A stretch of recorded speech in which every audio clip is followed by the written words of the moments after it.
হলো লঙ্কার সাবেক কাপ্তানের জন্য।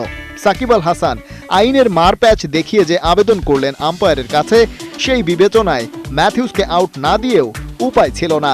ডেলিভারি না হয়েও একজন ক্রিকেটার, একজন ব্যাটসম্যান তিনি আম্পায়ার দ্বারা আউটের সিদ্ধান্তে উপনীত হয়েছেন এবং ইতিহাসে প্রথমবার এই ঘটনা দেখলো বিশ্ব ক্রিকেট। এই আউট নিয়ে উপরের লাইনগুলোর মতোই দ্বিধা বিভক্ত ক্রিকেট কিংবদন্তি থেকে শুরু করে গণমাধ্যম কর্মী এবং সমালোচকরা। আসসালামু আলাইকুম সুপ্রিয় দর্শক বন্ধুরা, অবশেষে বিশ্ব ক্রিকেট ইতিহাসে এই রেকর্ড গড়ল বাংলাদেশ। তবে সেই রেকর্ডকে ঘিরে এখন বিশ্বজুড়ে আলোচনা এবং সমালোচনার পাহাড় জন্ম দিয়েছে। দর্শক বন্ধুরা, বাংলাদেশ এবং শ্রীলঙ্কার মধ্যকার ম্যাচে শ্রীলঙ্কান ক্রিকেটার অ্যাঞ্জেলো ম্যাথিউজকে টাইমড আউট করে এই আন্তর্জাতিক ক্রিকেটে প্রথম ইতিহাস গড়েছে বাংলাদেশ। আর সেই আউটকে ঘিরে এখন বিশ্বজুড়ে সমালোচনার পাহাড় জন্ম দিয়েছে। দর্শক বন্ধুরা, অনেকে সাকিব আল হাসানকে নিয়ে কঠোর সমালোচনা করে যাচ্ছে, তবে আইসিসির নিয়ম অনুযায়ী এটা আউট সিদ্ধান্ত হয়েছে। দর্শক বন্ধুরা, এবার সেই সকল বিষয়গুলোকে কেন্দ্র করে অনেক লেজেন্ডারি ক্রিকেটাররাও অনেক রকম মন্তব্য করে যাচ্ছে। তো দর্শক বন্ধুরা, চলুন আমরা তাদের সেই সকল বিশ্লেষণগুলো শুনে নেই এবং সেই সাথে সেই সকল বিষয়গুলোকে কেন্দ্র করে আপনাদের মাঝে অত্যন্ত চমৎকার কিছু তথ্য তুলে ধরেছি। আপনারা সেই তথ্যগুলো জানলে অবশ্যই বুঝতে পারবেন এবার এই আউটকে কিভাবে বিশ্ব ক্রিকেট দেখে যাচ্ছে। যুদ্ধের ময়দানে নেমে নৈতিকতার প্রশ্ন হয়তো অমূলক। ইংরেজিতে প্রবাদই রয়েছে, everything is fair, love and war. বিশ্বকাপে বাংলাদেশ শ্রীলঙ্কার ম্যাচটাকে যদি যুদ্ধ হিসেবে দেখা হয়, তাহলে অ্যাঞ্জেলো ম্যাথিউসকে টাইমড আউটের আবেদন করে সাকিব অন্যায় কিছু করেননি অবশ্যই। কিন্তু ক্রিকেটকে যারা ভদ্রলোকের খেলা বলে এতদিন গলাবাজি করে এসেছেন, তাদের বলতে হয় 22 গজের এই ভদ্রতা দিল্লির অরুণ জেটলি স্টেডিয়ামে ধুলোয় ভুল উণ্ঠিত করেছেন বাংলাদেশ অধিনায়ক সাকিব আল হাসান। ক্রিকেটের প্রথম এই আউট নিয়ে উপরের লাইনগুলোর মতোই দ্বিধা বিভক্ত ক্রিকেট কিংবদন্তি থেকে শুরু করে গণমাধ্যম কর্মী এবং সমালোচকরা। ম্যাথিউসের অসুবিধার সুযোগ নিয়ে চতুরতার আশ্রয় নেওয়া সাকিব পাশে পাচ্ছেন অনেকেরই, তবে অধিকাংশই ব্যাপক নেতিবাচকভাবে দেখছেন বিষয়টাকে। কিংবদন্তি দক্ষিণ আফ্রিকান সাবেক পেসার ডেল স্টেইন ইঙ্গিত করেছেন বিষয়টা অখেলোয়াড় সুলভ। ঘটনা ঘটার পরই সামাজিক মাধ্যমে নিজের প্রতিক্রিয়া জানান তিনি। দিল্লিতে যেই ঘটনা ঘটেছে তা বেশ দুঃখজনক বলে মন্তব্য করেছেন বিশ্বকাপ জয়ী গৌতম গম্ভীর। পাকিস্তানের সাবেক অধিনায়ক মোহাম্মদ হাফিজের দৃষ্টিতে সাকিবের এই আচরণ প্রশ্নবিদ্ধ করেছে ক্রিকেট স্পিরিটকে।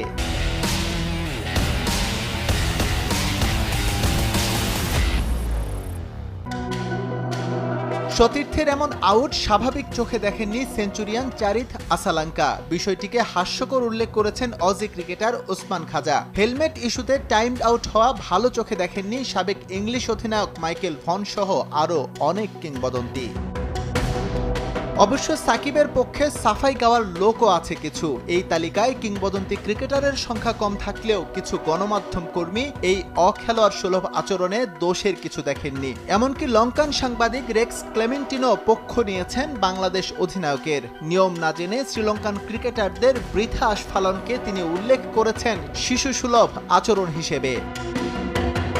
পক্ষ বিপক্ষের এই বাকযুদ্ধে যুক্ত হয়েছে বাংলাদেশি ক্রিকেটাররাও। দুদলের চ্যাম্পিয়ন্স ট্রফিতে খেলার সমীকরণ থাকায় মুনিম শাহরিয়ার এই আউটে দেখছেন না দোষের কিছু। তবে মাশরাফির অবস্থান ডিপ্লোম্যাটিক। তার স্ট্যাটাসে তিনি খোঁচা দিয়েছেন, সেটা কাকে উদ্দেশ্য করে তা ধরা দুষ্কর।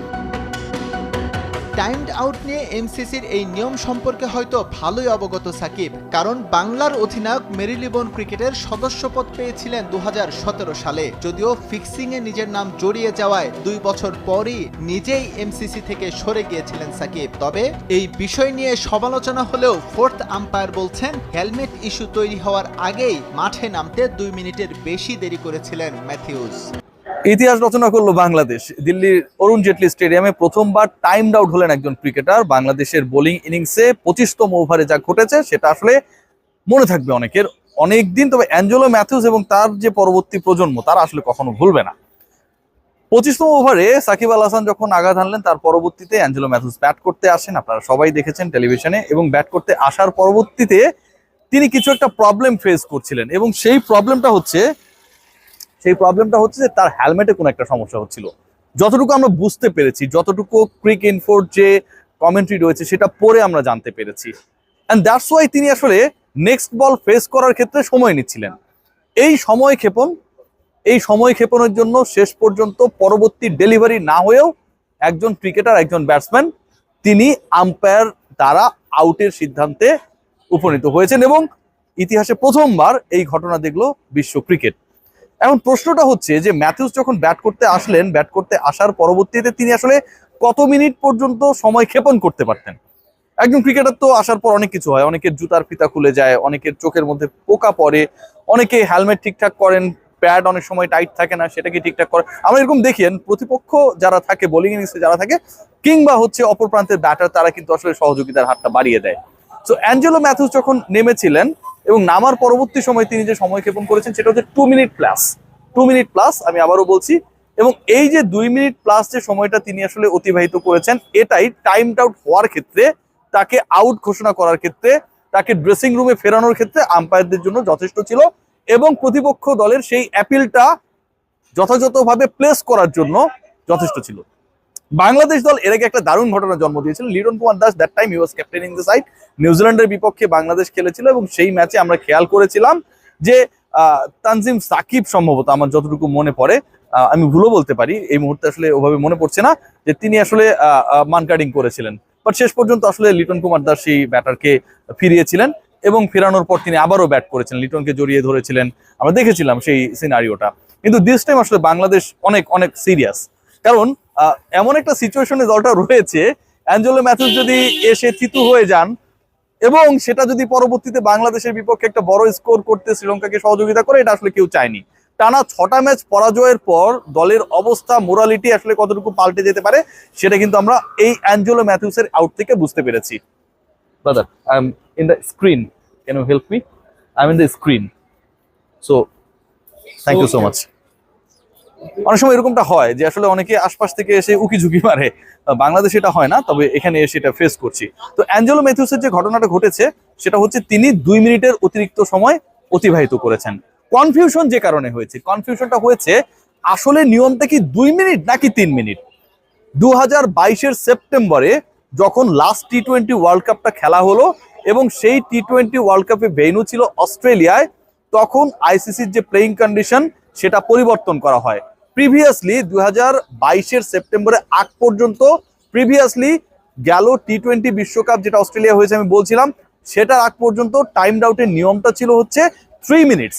মানে একজন ক্রিকেটার তিনি যদি ব্যাট করতে আসেন, অন্য একজন ক্রিকেটার বা ব্যাটার আউট হওয়ার পরেই তো তিনি আসলে ক্রিজে নামবেন। আমি যদি বাংলায় বলি নিয়মটা, সেটা হচ্ছে 40-এর 1-1 ধারা সম্ভবত আইসিসির যে প্লেইং কন্ডিশন, সেই অনুযায়ী যেই ক্রিকেটার ব্যাট করতে আসবেন কিংবা একটা উইকেট ফলের পরে পরবর্তী যে বলটা আসলে, তিনি নতুন ব্যাটসম্যানও হতে পারেন কিংবা ক্রিজের অন্য প্রান্তে থাকা ব্যাটসম্যানও হতে পারেন, তিনি যে বলটা ফেস করবেন, যে next delivery after getting a wicket or retirement of a cricketer, অনেক কারণেই তো ক্রিকেটাররা রিটায়ার্ড হার্ট হয়ে আমরা দেখি, সেই। তো দর্শক বন্ধুরা, আপনারা হয়তো পুরো ভিডিওটি দেখে এবং এই সকল কথাবার্তাগুলো শুনে অবশ্যই বুঝতে পেরেছেন, অবশেষে ক্রিকেট ইতিহাসে এই প্রথম টাইমটা আউট করে বাংলাদেশ দেখিয়েছে, আর সেই আউটকে ঘিরে যেন বিশ্বজুড়ে সমালোচনার পাহাড় জন্ম দিয়েছে। তবে এটা আইসিসির নিয়ম অনুযায়ী আউট হয়েছে, আর এই আউটকে ঘিরে এখন কেউ সমালোচনার কোনো কথাই নাই, কারণ বাংলাদেশ তো এটা তাদের নিজস্ব কারণে নেয়নি, এটা আইসিসির সিদ্ধান্ত অনুযায়ী তাদের এই আউটটি পেয়েছে। দর্শক বন্ধুরা, এবং সেই সাথে আপনারা এই সকল আলোচনা এবং সমালোচনাগুলো শুনে আপনাদের কাছে আসলে কি মনে হচ্ছে অবশ্যই কমেন্ট করে জানিয়ে দিবেন, এবং সেই সাথে সাকিব আল হাসানকে নিয়ে যারা সমালোচনা করে যাচ্ছে এটা আপনারা কিভাবে দেখছেন অবশ্যই কমেন্ট করে জানিয়ে দিবেন। তো দর্শক বন্ধুরা, ভালো থাকুন, সুস্থ থাকুন, আল্লাহ হাফিজ, আসসালামু আলাইকুম রহমতুল্লাহ বারাকাতুহু।